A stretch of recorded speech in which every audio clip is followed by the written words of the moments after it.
Ingresando en www.consejo.org.ar podés hacer la legalización de tus informes y certificaciones, seleccionando legalizaciones y luego la opción web.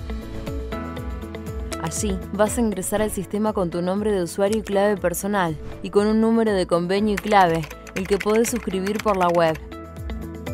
Una vez que ingresaste, elegís la opción que estás buscando y listo. Dentro de nuestra página vas a encontrar conferencias en nuestra biblioteca de contenidos. Ingresando a la opción Reuniones científicas y técnicas, vas a poder elegir el contenido que estás buscando y al hacer clic, ver el video de forma online y descargar el material de la reunión. Si querés hacer un curso de capacitación, la DAC te brinda varias opciones. Podrás acceder ingresando a e-learning y luego a cursos virtuales. Allí te podrás inscribir en el curso o capacitación que más te guste. Si lo que buscas es asesoramiento profesional, estás a un solo clic de distancia. Podés hacerlo ingresando en Asesoramiento opción web. Completás el formulario a base de tu consulta y luego serás contactado por uno de nuestros profesionales. Uno más de nuestros servicios es el sello editorial Edicon, y ahí podés encontrar todas las publicaciones y colaboraciones técnicas.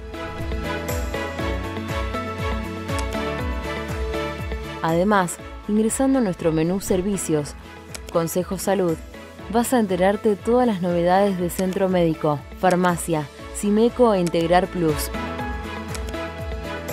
Estos y muchos temas más están disponibles en nuestra web www.consejo.org.ar. Envíanos tu consulta a consejoescucha@consejo.org.ar o llama al 5365 8950 y un colaborador se estará comunicando con vos. Te acompañamos sin que te muevas de tu casa. Consejo 75 años. Gestión y futuro.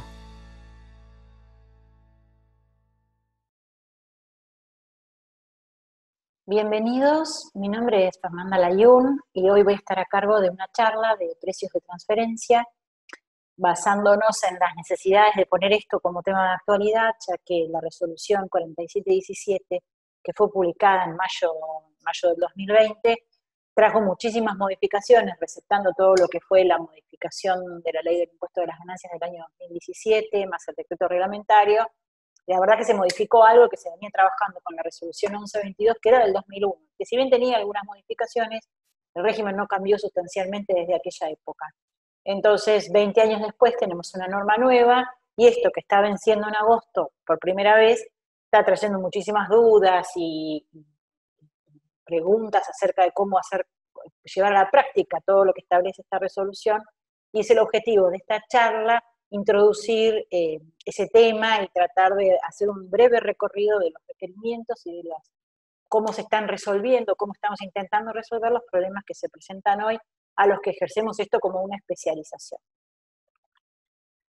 Comenzamos con la introducción al tema, es que la RG 4717 pretende, según dicen sus considerandos, simplificar lo que es precios de transferencia, los requisitos formales que luego vamos a ver, y dotar de mayor operatividad al tema, evitando, siempre con el mismo objetivo que tiene el precio de transferencia, que es evitar maniobras para que los precios de importación o exportación de mercaderías con intermediarios, de commodities y todo lo que son operaciones con vinculadas o paraísos fiscales, sean manipuladas en sus precios para manipular la ganancia que queda en la Argentina y por ende el impuesto a las ganancias que generan sus pagos, ¿no?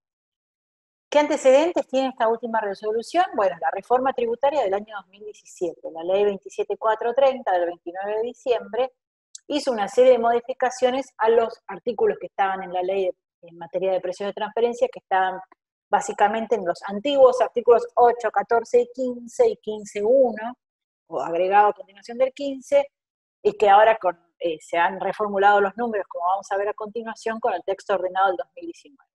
Esa reforma fue reglamentada, no solo para precios, en términos generales, en diciembre del 2018.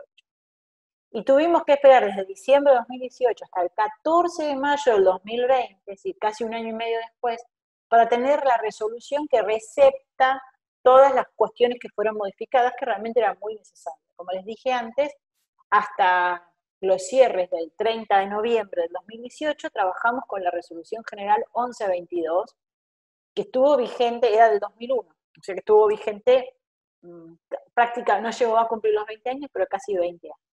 Esta resolución 4717 sale el 14 de mayo, modifica sustancialmente las formas de presentación, las metodologías, hasta se cambian cosas tan esenciales como que antes solamente los informes los podían firmar las certificaciones, los contadores, y ahora lo pueden firmar los contadores y los licenciados en economía.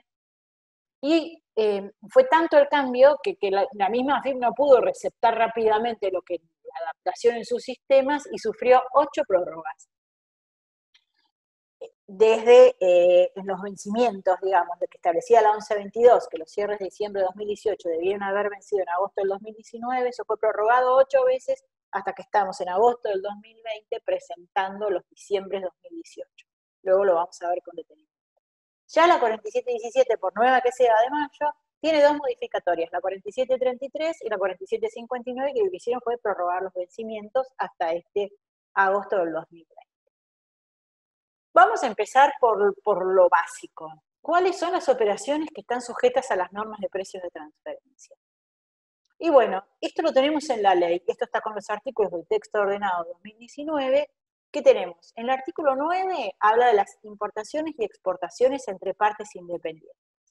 Estos son, cuando hay operaciones de impo y expo de bienes con terceros independientes, hay que hacer declaraciones juradas, no hay que hacer todo el informe, toda la parte más pesada, sino declaración jurada informando las transacciones con el formato que requiere el formulario 2668. Después tenemos en el artículo 16 y 17 ya las transacciones que nos obligan a hacer todo el paquete de precios de transferencia, es decir, informe con formulario, certificación y demás. ¿Y qué transacciones nos obligan? Bueno, las transacciones hechas con sujetos vinculados, las transacciones hechas con sujetos radicados en jurisdicciones de baja o nula tributación, eso quiere decir BOM, y las transacciones con sujetos radicados en países no cooperantes. Ahora vamos a ver cada uno de ellos y los problemas que se están suscitando hoy. El artículo 16 dice que las transacciones entre un sujeto argentino con sujetos radicados en jurisdicciones o en países ubicados en el exterior que tengan una vinculación, o sea, con sujetos vinculados radicados en el exterior, van a ser consideradas como hechas como entre partes independientes y que a precios normales de mercado. Y si no fuese así, hay que ajustarlo de acuerdo con los métodos y las previsiones del artículo 17. Y el artículo 17 dice, y acá hay un cambio importante, porque el artículo 16 dice, si vos sos un sujeto argentino que realiza operaciones con un sujeto vinculado del exterior, esos precios los voy a considerar como entre partes independientes, pero me tenés que probar eso. El artículo 17, además de dar todas las previsiones de cómo eso se prueba, dice, bueno, si además de esas haces operaciones con paraísos fiscales, que se llamaba países de bajo en la tributación, o jurisdicciones de bajo en la tributación, o con jurisdicciones consideradas no cooperantes, esos precios no se van a considerar como realizados entre partes independientes. ¿Y esto qué quiere decir? Que la presunción cambia. Cuando yo opero con un sujeto vinculado, la presunción es a mi favor, pero tengo que hacer el procedimiento de prueba. Y cuando opero con paraísos fiscales o con jurisdicciones no cooperantes, la presunción es mi contra. La conclusión es la misma, tengo que hacer el mismo procedimiento, tomar esos precios, tomar esas transacciones y hacer un análisis detallado. Vamos a ver un poco rápidamente qué significa en Argentina sujetos vinculados. Y recalco esto de en Argentina, porque vinculado no significa lo mismo en todas partes del mundo. Entonces, si ustedes están trabajando con una empresa que es una multinacional, y digo multinacional no es solo una gigante multinacional, multinacional también es una empresa argentina que tiene una afiliada en Uruguay. Ya con eso, para el fisco, para nuestro fisco, es considerado un grupo multinacional. Entonces, en Argentina, ¿qué quiere decir? Si yo opero con un vinculado, hay que entenderlo en los términos del decreto reglamentario, el artículo 14. ¿Qué dice? Hay una vinculación societaria, que son estas que se enumeran en este slide, que son cuando hay un sujeto que posee la mayoría del capital del otro, o tienen un sujeto en común que posee la mayoría de ambas, o tienen esa mayoría a través de los votos y no de las acciones, o hay funcionarios, directores o administradores comunes, o hay otros supuestos de vinculación que tienen que ver con la vinculación económica. Es decir, si yo opero con un sujeto y yo soy su distribuidor exclusivo, el decreto reglamentario presume que estoy vinculado, aunque no tenga ninguna vinculación societaria, aunque de verdad la empresa diga yo no tengo nada que ver con ellos, negocio como entre partes independientes. Bueno, pues la norma presume que si hay estos supuestos que se marcan acá de exclusividad o me dan la propiedad tecnológica o soy único proveedor o único cliente o se hace cargo de mis gastos, presume que hay una vinculación. Entonces es importante tener en cuenta cuando analizamos si una empresa debe o no debe hacer el paquete de cumplir con el paquete de obligaciones de precios de transferencia. Bueno, hay que pensar, ¿tiene vinculación societaria? Sé que me digan que no. Bueno, pero también tengo que ir a averiguar si hay una vinculación económica. ¿Cómo? Recorriendo estos incisos. Estos incisos no hacen más que decir que lo que buscan es detectar si entre el sujeto del exterior y el sujeto local se da una relación que haga que uno pueda influir en la toma de decisiones del otro. Y estos supuestos son como la bajada a la práctica de cuando el fisco considera que esto efectivamente ocurre. Hasta durante la vigencia de la RG 1122, esto estaba como una parte de un anexo de la 1122. Luego, cuando se modifica el decreto reglamentario que reglamenta la modificación de impuesto a las ganancias del 2017, sube, digamos, de categoría al decreto reglamentario. Entonces había muchas situaciones que antes se discutían y se justificaban que, bueno, está bien, soy el único proveedor, pero igual considero que no hay vinculación. Ahora cambia el vínculo porque ahora tengo que, en vez de discutir con el criterio interpretativo de una resolución, estoy discutiendo con lo que dice el decreto reglamentario. ¿Qué otros sujetos? Entonces, yo opero con un vinculado. ¿Es vinculado societario? Me pregunto, sí o no. ¿Es vinculado económico? Digamos que no. Ahora la otra pregunta es, ¿esta sociedad opera, o mi cliente, o mi empresa opera con jurisdicciones de bajo o nula tributación? Y acá la pregunta es, ¿qué son las jurisdicciones de bajo o nula tributación, o BONT, como las abreviamos para hablar menos? Son aquellos países, dominios, territorios, estados asociados, regímenes tributarios, que establezcan una tributación máxima a la renta empresaria inferior al 60%. ¿Esto qué dice? El inciso A del artículo 73 dice que la tasa del impuesto a las ganancias corporativas en Argentina es el 25%, por más que hoy estamos aplicando el 30%, porque la entrada al régimen del 25% se planteó como paulatina. Pero mientras no se modifique, es el 25%. Entonces dice, si la tasa es inferior al 60 de la nuestra, es un paraíso fiscal o un país bond. 60 por 25 da 15. ¿Qué quiere decir? Que si yo opero con un país donde la tasa máxima de la renta empresaria es menor al 15%, estoy operando con un paraíso fiscal, por ende ese grupo de transacciones las tengo que traer y hacer un informe de precios de transferencia sobre eso. Ahora, es importante recordar que no son países, la norma dice países, dominios, jurisdicciones, territorios o regímenes tributarios especiales.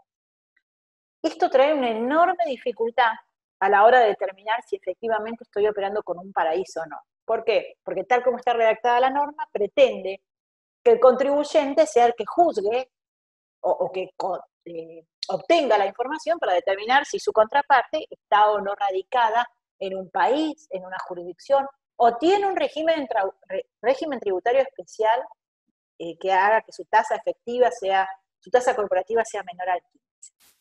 Esto a veces se puede preguntar y a veces no. ¿Qué estamos haciendo en la práctica? En la práctica, las cuestiones que están a mano es un listado de la OCDE que tiene como una estadística de las corporate tax rates. Entonces, este es el link al que ustedes se pueden referir para ir a buscar la lista de la OCDE de las tasas corporativas de cada país. La OCDE lista todos sus países, los miembros, algunos países no miembros, y llega una lista más o menos de 70 países. En el mundo hay algo así como 150 países. Entonces hay 80 que no están acá. Entonces, lo que nosotros sugerimos en nuestra práctica profesional es decir, bueno, veamos con nuestros clientes con qué países operaste. Veamos si estos países están listados en la lista de la estadística de Corporate Tax Rates de la OCDE. Si alguna de estas es menor al 15, bueno, este lo consideramos paraíso. Y si alguno no está en esa lista, bueno, cabe la posibilidad de que yo estudie esa legislación en forma específica. Y esto es bastante relativo y voluntarioso, digamos, por parte del contribuyente. la verdad es que el contribuyente podría plantear que él no tiene por qué disponer de los medios para ver, o porque uno puede ser que, si uno hiciera el camino de decir, bueno, le pregunto a mi cliente, lo más probable es que el cliente no le conteste, digamos, o a mi proveedor, no le diga, o sea, ignore la pregunta o le diga, no tengo por qué contestar. Inclusive en países vecinos, como en Uruguay, se plantean cosas como, Uruguay tiene una tasa máxima de la renta empresaria del régimen general que es superior al 15%. Ahora bien, tiene regímenes tributarios especiales, como los de zona franca o los regímenes de fuente extranjera, que tienen tasas efectivamente menores al 15%. Entonces, yo tendría que preguntarle a mi cliente o proveedor uruguayo si él está utilizando el régimen de fuente extranjera para liquidar la utilidad de las operaciones que hace conmigo. Digamos que si está en zona franca, es probable que yo sepa que está en zona franca. Entonces yo tendría que decir que conozco en profundidad esa legislación, entonces sé que paga menos del 15%. Es complejo de resolver. Siempre se esperó, desde que salió la norma del decreto reglamentario, estamos hablando de allá por el 2018, que el fisco emitiera un listado de países considerados de bajo nivel de tributación.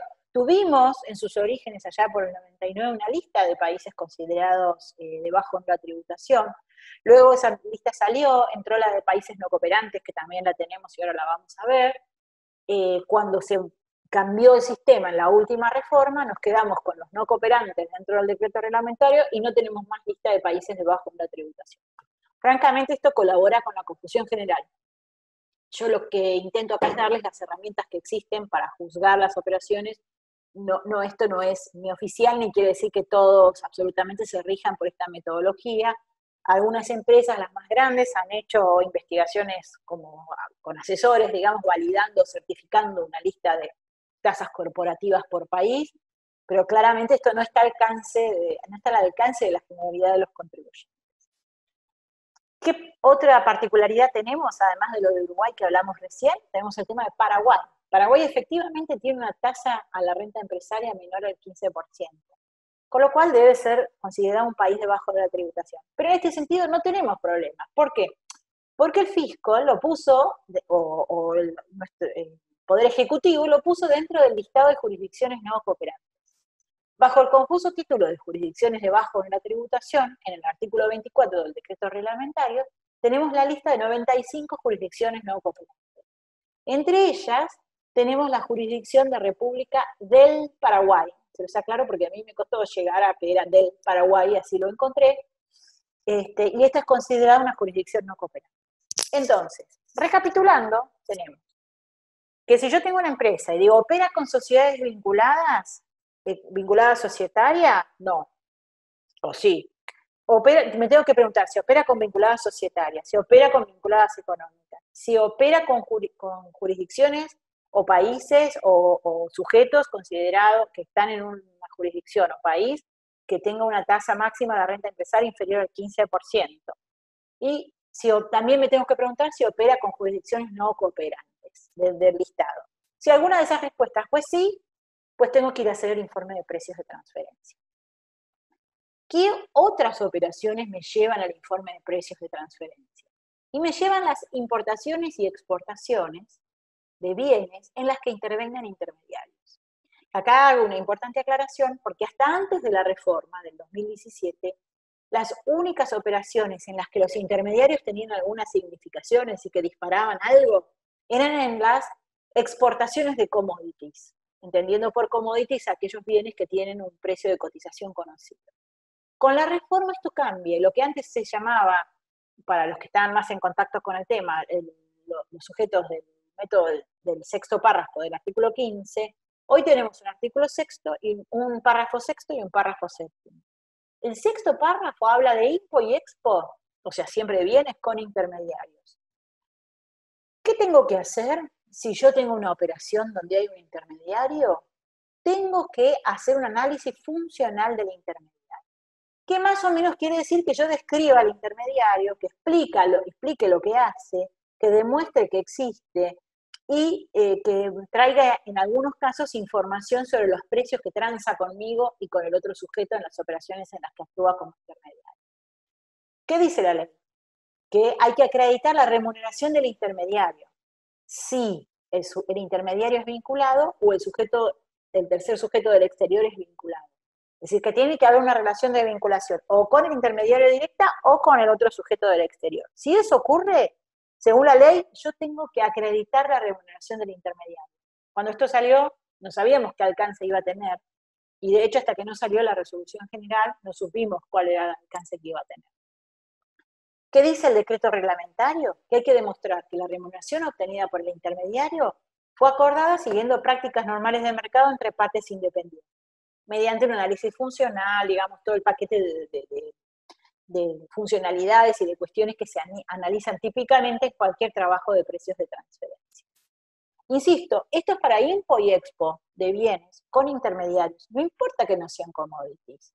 Entonces yo estoy obligado a analizar, como asesor o como empresa, si en todas las impo y expo de bienes que hubo intermediarios. ¿Cómo se releva esta información? Esta información se releva de los despachos, porque el despacho segrega el origen de la mercadería del origen de la factura. Entonces de ahí se obtiene esa información de si hay o no hay intermediarios. Por supuesto, el objetivo de la norma es que si la remuneración del intermediario es superior a la de mercado o a la que hubiesen pactado partes independientes, entonces el exceso va a ser mayor ganancia de fuente argentina. Y como les decía antes, esto se separó en sexto párrafo y séptimo párrafo. El séptimo párrafo, ¿qué dice? Y este sí vuelve a lo antiguo, a las exportaciones de commodities. Que esto es lo que probablemente todos tienen en algún lugar de su cabeza, que precios de transferencia se metía con el tema de las exportaciones de commodities. ¿Y qué dice ahora? ¿Qué pasa? Ahora dice que si yo hago exportaciones de commodities, entendiendo como commodities, de nuevo, a todos aquellos bienes que tienen un precio de público conocimiento, típico caso de los granos, el petróleo.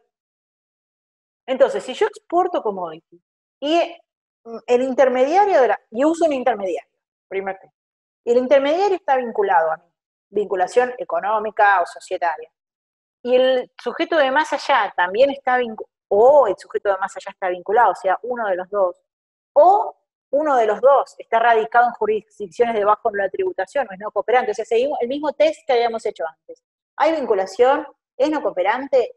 ¿Es paraíso fiscal o jurisdicción bond? Bueno, si eso se da para el intermediario, para el sujeto del exterior, cuando yo estoy exportando commodities, ¿qué dice la norma?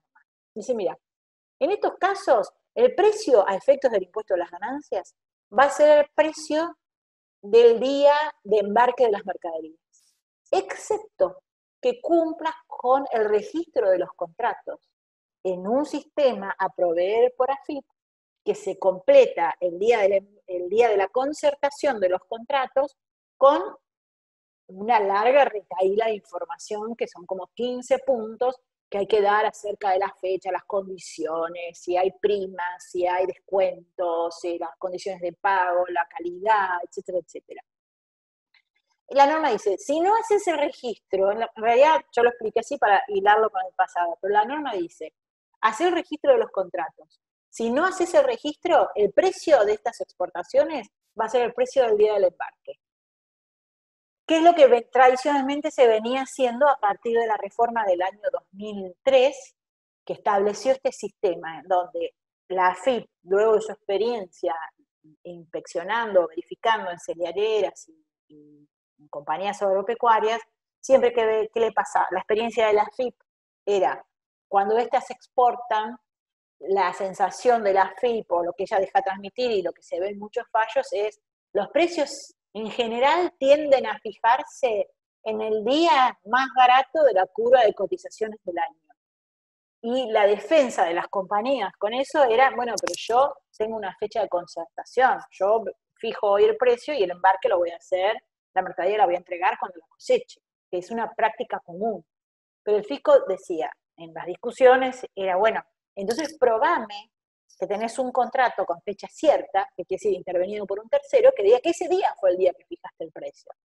Y como no había un registro de contratos vigente, ni con la bolsa de cereales, ni con nadie, bueno, esto fue, hay muchísimas discusiones en tribunal, cámara y corte sobre este tema, donde el punto de la discusión es cómo fijar el día de la fecha, el día en que se concertó el precio.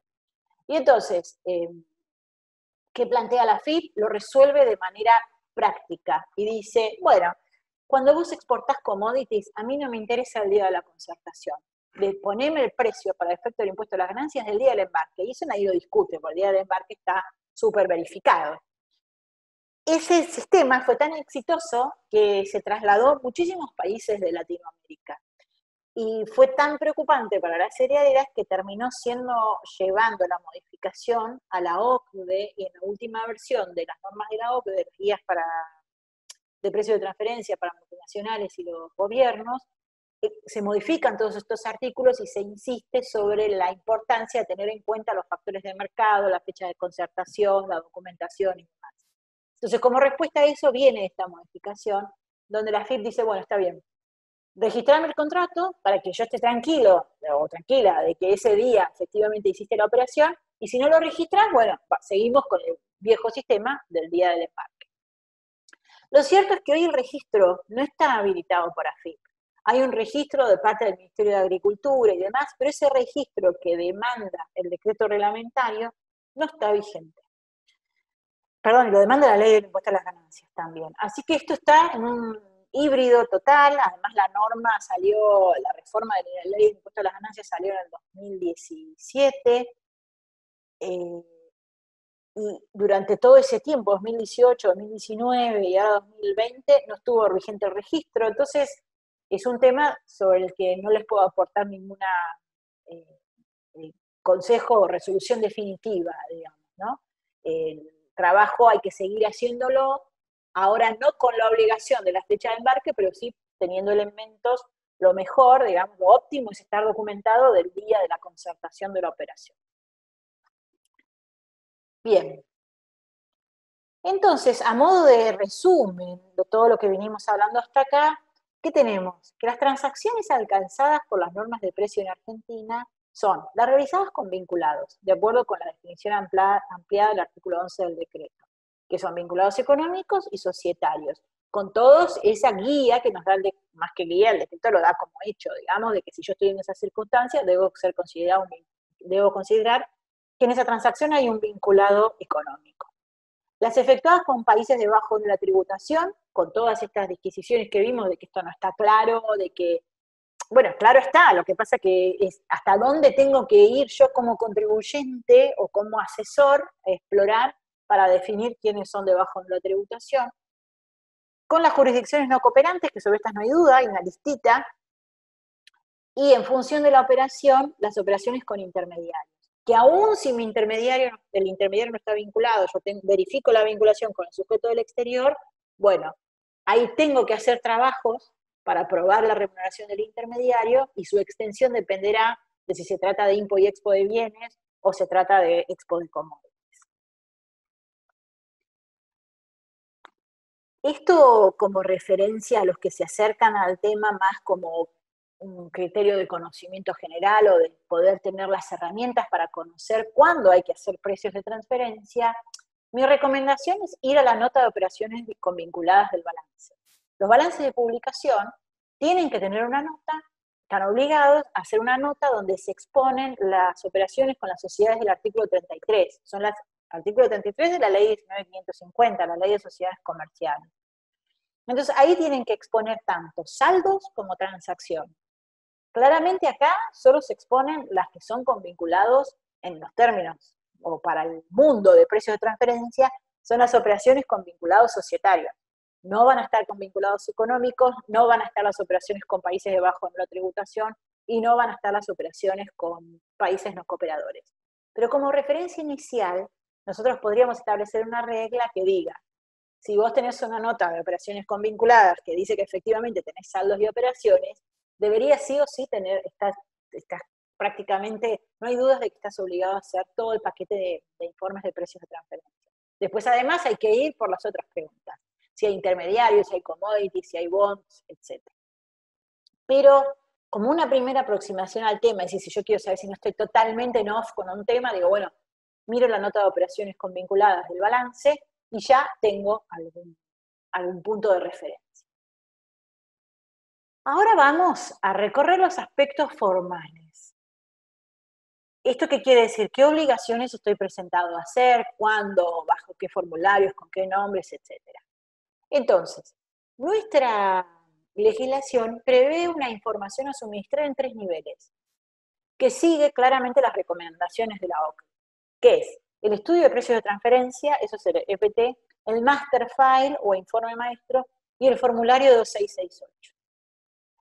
El estudio de precios de transferencia es el clásico informe de precios de transferencia que conocemos todos desde el año 99. El master file o informe maestro es un informe que no todas, pero muchas multinacionales tienen que hacer, en general cuando consolidan y tienen un volumen mínimo de ventas consolidadas. Y a partir de ahí tienen que presentar un informe de precios de transferencia, un informe de maestro, donde lo que hacen, para explicarlo sencillamente, es presentar al grupo. Entonces dicen, bueno, el grupo está conformado así, presentan un gráfico de todo el organigrama del grupo, y tienen que explicar los flujos de las transacciones, los flujos de fondos, los flujos de documentación, y un poco el por qué están organizados como están organizados, a qué se dedican, a dónde fabrican, dónde distribuyen. Es como una introducción general. No se analiza concretamente nada, no se determina ningún impuesto en el informe maestro, pero, con toda razón, la OCDE y todos los fiscos han juzgado que cuando yo tengo un grupo multinacional, necesito como una introducción al tema. Mucho más si uno lo piensa desde un inspector. Los asesores en general las tenemos, porque si no, no se puede hacer el trabajo. Pero ahora hay una obligación de explicitarlo. En general, en el informe maestro están obligados a presentarlas las casas matrices.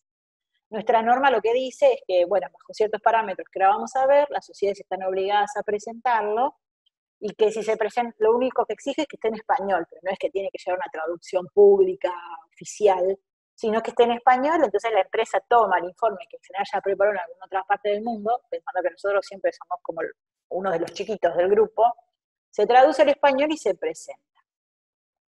Y el formulario 2668 es el formulario donde se informan las transacciones y se informan ahora muchos aspectos del informe de precios. Hasta antes, los que ya alguna vez anduvieron con estos temas, recordarán que había el formulario 742, 743, 969, 867, creo que no me olvido ningún número, y todos tenían distintos vencimientos, como que estábamos todo el año presentando cosas. Ahora hay un único formulario 2668 que se presenta junto con el informe, que recaba información concreta de las transacciones al estilo anterior, tipo las IMPO por despacho y demás, pero también hay que volcar en la web, porque es todo web, no es como un formulario que yo presento, bueno, como casi todo es ahora, en donde se vuelca cuáles son los métodos de análisis, cómo se segregó la información, todo. No tiene caso, y lo pensé a efectos de hoy, pero tiene tantas opciones, y hay tantas opciones desde el contribuyente al que yo voy, porque yo puedo ir desde uno que solo tiene servicios, otro que súper complejo, que tiene IMPO de bienes, expo de bienes, tiene commodities, tiene servicios, regalías y demás, que no tiene caso, digamos, es navegar un rato, tampoco representa una gran dificultad. Todavía hoy tiene muchos problemas ese formulario de cosas que no son es evidente que el fisco quería otra cosa de cómo quedó, y yo supongo que va a tener modificaciones, pero bueno, es el formulario que hoy tenemos. El anexo 1 de la 4717 es el que establece con detalle absoluto todos los puntos de nombre, título de la información que debe contener el estudio de precios de transferencia. Y el anexo 2 hace lo propio con respecto al informe maestro o master file. Esto es lo que les comentaba, de que precio de transferencia en Argentina y en el mundo está armado con un enfoque de 3 niveles de documentación. Presento el informe maestro, entonces me empapo un poco de qué se trata esa empresa, ese grupo, a qué se dedica. Después veo el local file, que me trae el foco a las operaciones en Argentina, con quién compro, a quién le compro, a quién le vendo, qué hago, produzco, distribuyo, etcétera. Y hay otro nivel de documentación que es el informe país por país, que es el que está regulado por la 4130 del 2017, y que esto no sufrió modificaciones ahora con la reforma. Y que esto no es objetivo de hoy ver este tema, pero para tener una referencia, el objetivo del informe de país es armar como un gran Excel, una planilla Excel, en donde se listan las sociedades, todas las sociedades del grupo, y se listan por tipo de operación las que hacen. Por ejemplo, la sociedad A dice, yo le vendo le exporto a la sociedad B. La sociedad B tiene que coincidir con lo que dice la sociedad A. Entonces dice, yo exporto, presto servicios, recibo servicios, pago regalías, etc. Y se establece para cada sociedad el monto total de transacciones convinculadas, la ganancia declarada, la ganancia contable, la ganancia impositiva y el impuesto a las ganancias pagado cada uno en su país. Y esto sirve como para tener un primer pantallazo general para los fiscos, para decir, bueno, a ver, ¿cómo hago para, en semejante volumen de operaciones, tener algún criterio lógico para elegir a dónde destino los recursos de fiscalización? Entonces, claramente, si yo tengo una planilla en ese contenido, tendría que ir al país que tiene una relación más baja de impuestos sobre resultado o impuestos sobre operaciones con países vinculadas. ¿Y esto por qué? Porque la OCDE, sus consideraciones sobre precios de transferencia, sobre las normas BEPS, estas que buscan limitar el pasaje, la manipulación de transacciones para que las utilidades vayan a las jurisdicciones a las que sean más convenientes, lo que dice es que se estima que hay una enorme manipulación de los montos y de las transacciones que hacen que la recaudación sea mucho menor a la que correspondería. ¿Y por qué? En el fondo, porque nuestros sistemas tributarios, los sistemas tributarios en todo el mundo, están pensados en la economía física, porque ahora está en rápido camino de cambio, ya está en cambio, digamos, pero estaban pensados en, bueno, yo tengo bienes, el bien es una cosa tangible, camina, cruza una frontera, se va para el otro lado, entonces yo voy atándome al bien. En cambio, la economía digital, lo que comenta la OCDE es, no es que hay una economía digital, se ha digitalizado la economía. Entonces es la misma economía que antes, pero ahora yo la administro en forma digital. Y entonces eso implica tener que cambiar la forma en que tienen que tributar eso, porque ya no hay más, es muy difícil encontrar ataduras físicas, es como son todos barriletes que andan volando y digo, ¿dónde pongo los piolines de los barriletes? ¿A qué país se los mando? Y eso es lo que está en proceso de cambio, para eso las normas BEPS, para eso estas normas de precios de transferencia, que en realidad comenzaron muy atadas a lo físico. Y entonces este informe, país por país, lo que pretende es, a ver, vinculemos todo el volumen de transacciones que hacen las sociedades con los países en donde están, con las transacciones que realizan. Todo esto pensando en los grandes jugadores de la economía actual, tipo Facebook, Apple y Amazon y todas las nuevas formas de hacer negocios. No es que se cambiaron los negocios, lo que cambia es la forma de hacer. Bien, y vamos a ver la información a suministrar. En el estudio de precios de transferencia hay que poner todo lo que dice en el anexo 1, justificaciones, los métodos, las operaciones, y va certificado por profesional independiente. Como dije al principio, cuando nace la 1122 por allá por el 2001, los únicos autorizados a firmar éramos los contadores. Y a partir de esta modificación, la FIP se hizo eco de un largo reclamo que era, señores, dejemos firmar también a mis licenciados en economía. ¿Por qué? Porque básicamente en el mundo estos temas son liderados por economistas, más que por contadores o abogados, porque toda la esencia de los análisis de precio de transferencia es económica. Y vamos acá a ver las obligaciones formales. ¿Qué obligaciones formales nos plantea la 4717? Por un lado tenemos el formulario. El formulario 2668. Bien. ¿Qué dice el formulario 2668? Que cuando yo tengo operaciones con vinculadas, no vinculadas y países bond, que sean mayores a 3 millones de pesos en el año, o en forma individual 300.000, tengo que hacer el formulario 2668.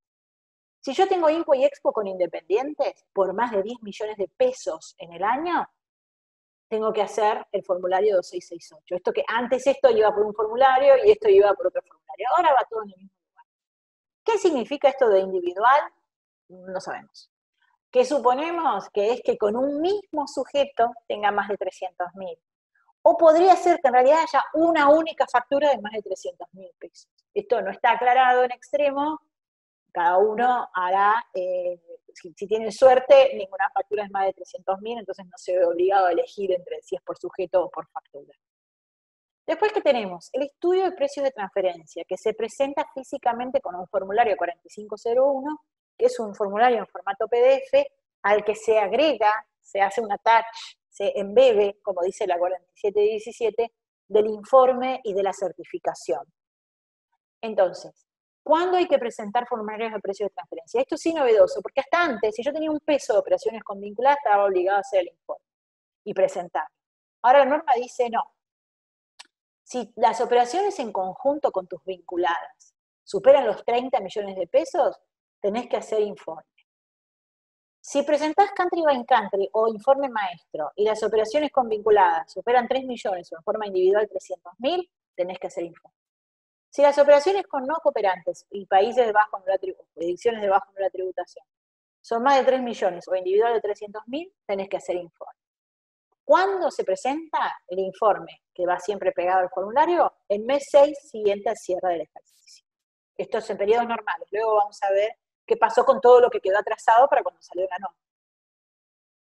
Si hay operaciones con intermediarios vinculados, en realidad es el intermediario vinculado o el sujeto del exterior vinculado, hay que, independientemente de lo que se ponga en el informe, hay que conservar, para que el fisco pueda en algún momento venir a pedírmelo, las constancias que acrediten su real presencia y una certificación que diga los impuestos directos a los que está sometida esa sociedad. Si además se operó por más de 30 millones de pesos con ese sujeto, hay que guardar una copia de los estados contables auditados y obtener una certificación de un profesional habilitado en la jurisdicción de radicación del intermediario de la remuneración que obtiene y de los precios de compra, venta y los detalles de los precios de compra, venta y de los gastos operados por el sujeto local. Esto es súper importante de los intermediarios y por esto les insistí antes como cuáles son los casos en los cuales la intermediación me dispara obligaciones de precios de transferencia. Y luego, el otro, en el enfoque de 3 niveles, teníamos el informe de precios de transferencia, que abarcaría un poco estos 3 primeros puntos. El segundo nivel es el master file o informe maestro, que se presenta con un formulario PDF 4503, que hay que presentarlo cuando las operaciones con sujetos vinculados de un grupo multinacional superen los 3 millones de pesos o en forma individual 300.000, en la medida en que del balance consolidado del grupo, las ventas superen los 2.000 millones de pesos. Y esto se presenta en el mes 12, posterior al cierre del ejercicio.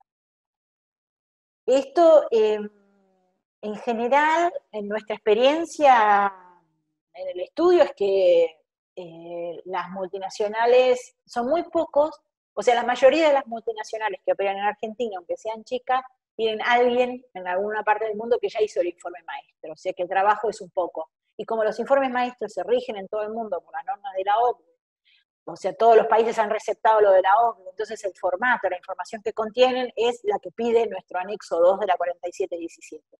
Entonces el trabajo se limita un poco a juzgar si corresponde efectivamente presentar el informe maestro, que no es un tema de 5 minutos, lleva un buen rato porque hay que ver las operaciones, si superan los costos, si hay balance consolidado. A veces hay grupos que cuando no son tan grandes que no tienen consolidado y hay que ver si no lo tienen porque no quieren o no lo tienen porque están haciéndolo y todavía nadie centralizó que hay un balance consolidado. Y además la norma dice que debieran presentar balance consolidado si cotizaran en los mercados de valores de los países de erradicación, como algo de imposible respuesta, porque ¿qué tengo que ver? Que si yo tengo mi casa matriz en Perú, entonces tendría que saber si de acuerdo con las normas peruanas, de la CNB peruana, el equivalente a nuestra Comisión Nacional de Valores, si esa empresa cotizara, tendría que presentar balance consolidado, ¿y a quién consolidaría? No es imposible eso. Por eso yo acá limité esto de decir, bueno, tengo que averiguar si consolidan, dónde consolidan, por cuánto consolidan y por cuánto fueron las ventas. Los problemas de esto, que pretende ser un resumen de la 4717, es que todos los importes están establecidos en pesos. Conociendo nuestras características como país de devaluador serial, esto rápidamente se transforma en poco dinero, chaucha y palito, para decirlo de alguna manera, Y como todas las IMPO, las EXPO, las transacciones con el exterior están fijadas en moneda dura, prácticamente estos mínimos que algunos en el 2018 han ayudado a dejarlos fuera, casi no va a quedar nadie afuera con el paso del tiempo. Y además, eh, una cosa que no está buena cuando, aparte que no es coherente cuando dice que procuran la simplificación de las obligaciones y demás, es que con la 1122 en materia de precios era, si haces operaciones con vinculada, bueno, vení con todo, el paquete, informe, formulario, etc. Si no hiciste, no haces nada, no presentás nada. Y la 4717 vuelve al viejo vicio que tiene la AFIP de pedir que me presentes sin movimiento. Me presentes una declaración jurada sin movimiento. Incomprensible. En la administración anterior lucharon un poco contra alguna de estas cosas, pero la 1122 se había salvado de esto, ahora, por suerte, y ahora volvemos a esta vieja costumbre de que si en un año presentaste y el otro no tenés operaciones, porque tenías operaciones, y el otro no tenés operaciones, 2 años tenés que presentar ese movimiento. Inútil, perdedor de tiempo, trabajo, la verdad. Pero bueno, si no lo presentan, están sujetos a multas, esto ya ustedes lo conocen, como cualquier declaración jurada. ¿Qué temas prácticos estamos teniendo hoy? Esto está venciendo, como esto salió tan tarde, digamos, ya los cierres de diciembre del 2018, que debieron haber vencido en agosto del 2019, se empezó a prorrogar. Prorroga 1, 2, 3, hasta llegar a la 8. Entonces llegamos con la 4717 que salió y dijo, esto vence en junio. Claro, la norma que en mayo, quería que implementara en junio con información nueva sobre intermediarios, un nuevo formulario, el formulario ni siquiera funcionaba, cuando salió la 2668 no estaba, cuando salió la 4717 no se podía acceder. Prórroga, esas son las dos normas que yo puse acá lo último, la 4733 y la 4759. Y entonces, ¿qué nos pasa? Hoy estamos en que por los cierres 31 de diciembre del 2018 al 30 de noviembre del 2019, el informe de precios vence ahora en agosto, del 3 al 7. Por los cierres 31 de diciembre del 2019 al 30 de abril del 2020 van a vencer en octubre, del 3 al 9 por el tema de los feriados. Y después vence siempre el mes 6 posterior al cierre. ¿Qué pasa? Los informes se presentan con este formulario 4501 que llevan dentro de la firma digital del contador, firma digital del consejo y firma digital del cliente. ¿Qué pasa? El token de la firma digital que da AFIP cambió hace un año más o menos, y había que hacer un trámite de aprobación por otra secretaría, no por la AFIP misma, por una parte del ministerio. Y claro, entramos en pandemia y el que no tenía el token no pudo tramitarlo. Y entonces nos encontramos hoy con muchos clientes que quieren presentar, pero no tienen no tienen el token para la firma digital. O todas las otras cosas que pasan en general el día del vencimiento, ya nos damos cuenta que el que tenía la firma renunció, no está más, perdió el token, toda la variedad de cosas posibles que nos ocurren.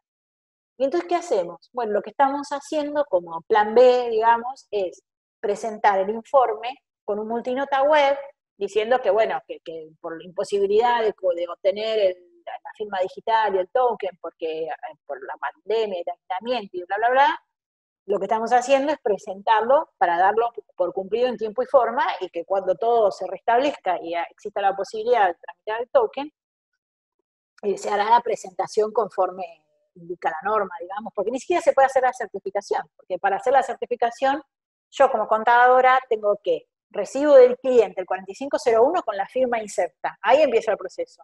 Yo le inserto mi firma y eso se lo mando al consejo para que legalice. Ahora, si el cliente no tiene el token, no podemos hacer nada. Y no se puede presentar tampoco la certificación, no se valida, no hay certificación en papel tampoco. Entonces, esta es la solución que le hemos encontrado. ¿Qué otras dificultades prácticas tenemos? El formulario 668. Como les dije antes, es imposible